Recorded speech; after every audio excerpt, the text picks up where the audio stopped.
วัดโพไซยรามสถานที่ทางด้านวัฒนธรรมที่ดึงดูดนักท่องเที่ยวเข้ามากราบไหว้และรักษาได้วัฒนธรรมอันดีงามของท้องถิ่นอยู่ที่บ้านเวิ้นไส้เมืองพุนทอง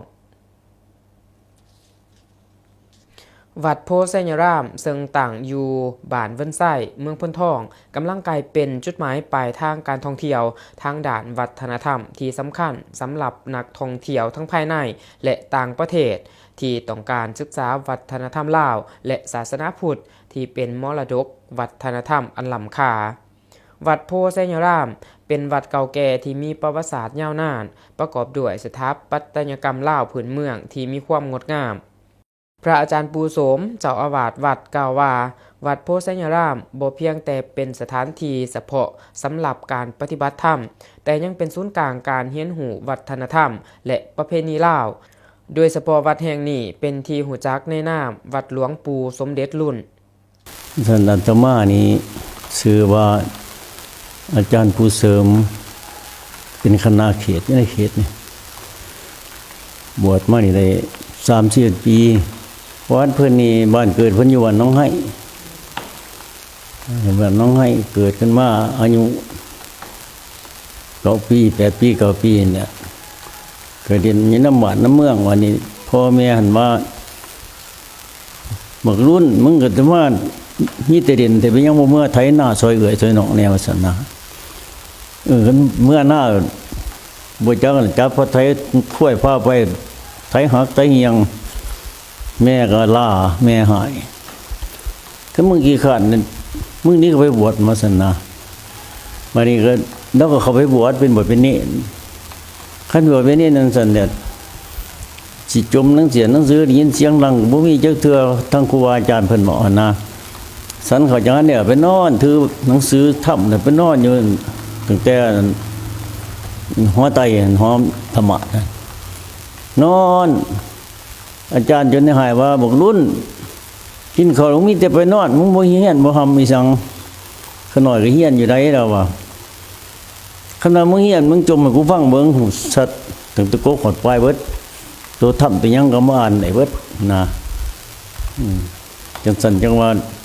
มันอยู่มาก็มีอันนั้นอาจารย์นี่อาจารย์อยู่บ้านเนียงอยู่บ้านอันนี้นิพพานเสือตายเพิ่นอยู่บ้านเนียงแล้วนี่แล้วนิพพานบ้านเนียงนอก็ลงแม่นแถวนี้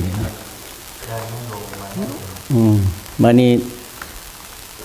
เราก็ได้ไปบัดนี้เป็นนี่อยู่หั่นไปขั้นไปแล้วโอ้ยขอเบิ่งหน้าในท้อนแล้วว่าอันนั้นอยากเห็นหน้าเขาเจ้าอนุญาตให้เปิดที่ในหีบศพเปิดเบิ่งหน้าแล้วนะมื้อนี้เราหันไปเปิดนี่มีหนังสือทับอยู่หั่น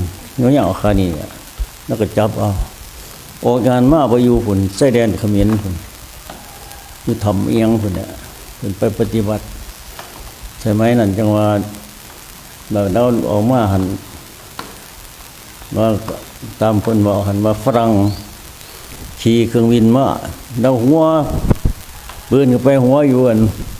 ผู้สลาเฮานี่นะผู้นี่หัวจะหยะเมียหัวเส้นนาแบนฝรั่งบอกว่าประเทศเรามีอาจารย์อันนั้นหายตัวไหลว่าซะนะอันนี้จังหวัดเราไปน้ำหานคายของหันแล้วก็จับเราเอียงเราอันนั้นเราเข้ากี่เกี่ยวพวกใหญ่เป็นเดียมนั้นมาแล้วก็หายโอ้ฝรั่งมันว่าพระขี้เรากูไม่ได้กินเราลูกกูกินน้ำซื่อๆเราอ่ะเขาเมื่อมาเรามึงกินแม่มาสั่นเอาไปกินน้ำซื่อๆน้ำวายมันก็จืดเบิดนะจังหวัดวันนี้ไปปฏิบัติธรรมอยู่คนนี้แปะอันนั้นบ้านเขมรของมันคนเต้นยังมันแสดงทำยังนะคนอื่นนะว่าน้ำมาแล้วก็กลับมาได้รับไปอยู่แล้วหมุ่มมันสายแล้วกลับมา มาอยู่วัดไต่นี่ดิอยู่วัดไต่นี่มันฝรั่งมันก็มากราบมาไหว้มาหาสิพาไปเที่ยวฝรั่งอยากไปอยู่ว่าอยากไปเนี่ยแล้วว่าเฮาบ่ได้ยินจักเทื่อว่าอยากไปแล้วว่าหมายคันว่าไปสิเอาไปนำหรือเฮืออีหยังกับปั้นใหญ่เพิ่นน่ะอีหยังเพิ่นเอิ้นนอกก็ย่างไปยกขาจะขาเดียวไปเหยียบเฮือกับปั้นตักน้ำอาโลดฝรั่งมันก็โอ้ยมันดอกก็น่ายันเฮือดมแล้วก็ได้บ่ได้ไปบัดนี้นะจังว่าน่าก็อยู่หั่นนะได้มาจากมาแต่คุณเดียวก็มาบอกชาวบ้านมันใส่นี่นะว่าเฮ็ดกุฏิหน่อยเฮานี่เว้ยว่าซั่นบ่กลัวว่าแกได้เฮ็ดเอาไม้เฮ็ดเอาหญ้ามาหุ้ม2ห้องน้อยๆเฮาสิอยู่ผู้เดียวนะอยู่ว่าก็ยิดเด็กของเราก็เฮ็ดให้คนเห็นเนี่ยน่ะนี่นะซั่นจังว่าบัดเพิ่นนี่พระนี่พระอยู่หันอยู่วัดไตมีพระแล้วตะกี้มุ้ยรถไม่ดังแก่ดอกเขาเจ้าก็ใส่หมากโรสิซุกมันมาแก่นปูใส่หมากโรสุกมาเทื่อละ2ข้อ3ว่างั้นกันมาแต่พุ่นน่ะจนฮอดพี่อ่ะงั้นมีเตาเด่นไปให้โลใครสิ่งขายของสันไว้ตามบนทาง7 มื้อ 7 คืนจังมาฮอดนี่ส่วนการพัฒนาการท่องเที่ยวทั้งด่านวัฒนธรรมอยู่วัดโพไซยรามทานคำเหรียญอภัยราชห้องในบ้านได้กล่าวว่าจะได้สร้างโอกาสเวียกเฮ็ดงานทำให้กับชุมชนท้องถิ่นซึ่งทางองค์การปกครองบ้านเวิ้นไส้กำลังจะเริ่มจัดตั้งปฏิบัติตามแผนการในต้นปี 2026 นี้เพื่อส่งเสริมการท่องเที่ยวแบบยืนยงชุมชนบ่ว่าจะเป็นการปรับปรุงเส้นทางและป้ายบอกทางการฝึกอบรมไกด์ทัวร์ท้องถิ่นการสร้างจุดบริการให้ข้อมูลและหารค้าหมู่บ้านปกปักรักษาสิ่งแวดล้อมและมรดกวัฒนธรรมสำหรับนักท่องเที่ยวที่ต้องการเยี่ยมชมวัดโพไซยรามควรนุ่งสินและใส่เสื้อที่เหมาะสมและควรปฏิบัติตามกฎระเบียบของวัดเพื่อแสดงความเคารพ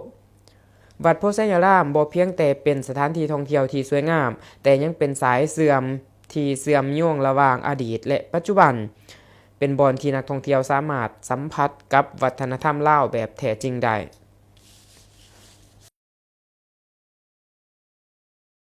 ข้าพเจ้าซื้อ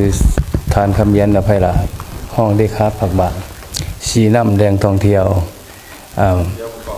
พระอาจารย์เสนเบ็ดดุล2 บัตรโพไซยรามเนาะและอยากเล่าประวัติการเป็นมาของทางแดงท่องเที่ยวบัตรโพไซยรามและวัดวิกายหายโศกบ้านมุไซใหญ่เนาะซึ่งเป็นเอกลักษณ์ของทางด่านท่องเที่ยววัฒนธรรมเนาะในบ้านเมืองไส้เลยกลายเป็นบ้านท่องเที่ยวเนาะซึ่งในวันที่23มีนาปี2วันที่6เนาะมีนาปี2023บ้านเมืองไส้ของเฮาเนาะบ่เฉพาะแม่นโพไซยรามและบัดมีกายหายโศกนี้เลยประกาศเป็นบ้านท่องเที่ยวอย่างเป็นทางการเนาะหลักนั้นโดยมีการท่องเที่ยวจากภายในและต่างประเทศเป็นประเทศใกล้เคียงและพี่น้องบ่ว่าขันแขวงขันเมืองเนาะก็เลยมากราบไหว้เคารพบูชาซึ่งเป็นเอกลักษณ์พิเศษสุดแม่นมาไล่บูชาทั้งหลานเกียรติโพเนาะแล้วก็เหรียญเสด็จดุลซึ่งเป็นเอกลักษณ์ของบ้านเนาะจากนั้นก็แม่นได้มาบาเนาะเพิ่นก็มาได้สร้างหอพระสิริดุลซึ่งเป็นมูลค่า 700,000 กว่าบาทเนาะซึ่งในเฮ็ดให้คนลาวชาวพุทธของพวกเฮาเลยนับถือศาสนาเป็นอย่างสูงเบาเฉพาะในการบาสิ่งที่นึกในหัวใจเนาะที่ว่าเป็นสิไปเฮียนหรือว่าหน้าที่รับผิดชอบเนาะต่างๆซึ่งได้เฮ็ดให้ประเพณีลาวของพวกเฮาเป็นการนับถือมากเฉพาะในแผนการต่อหน้าแม้นจะได้เฮ็ดแหล่งท่องเที่ยวถ่ายรูปภาพ เนาะของจานสิริรุ่นถึงพวกเฮาได้สร้างตั้งไว้แล้วอยู่ในบัตรมีกายหายโศกเนาะซึ่งเป็นแหล่งท่องเที่ยวธรรมศาสตร์โดยแม่นเอกลักษณ์ของจานใหญ่สิริรุ่นของพวกเฮาหันซึ่งมีไว้แล้วเนาะจากนั้นอยู่ในคุมที่หนึ่งของพวกเฮานี้แม่นบัตรโพธิสัญรามนี่จะได้สร้างเป็นหอพระแก้วเนาะซึ่งเป็นสีน้ำพระมาจากทางเจ้าสถาทางเมืองสาสมบูรณ์เนาะนี่อันนึงจาก2แล้วแม่นจะได้สร้างเป็นซ้อมแป้งเนาะหอแจกซ้อมแป้งศาลาห้องถ้ำของมหาวิทยาลัยบ่ทันได้ค้ำประกันในคุณภาพแบบสวยงามถือตามหีบของประเพณีตื่มอีกเนาะ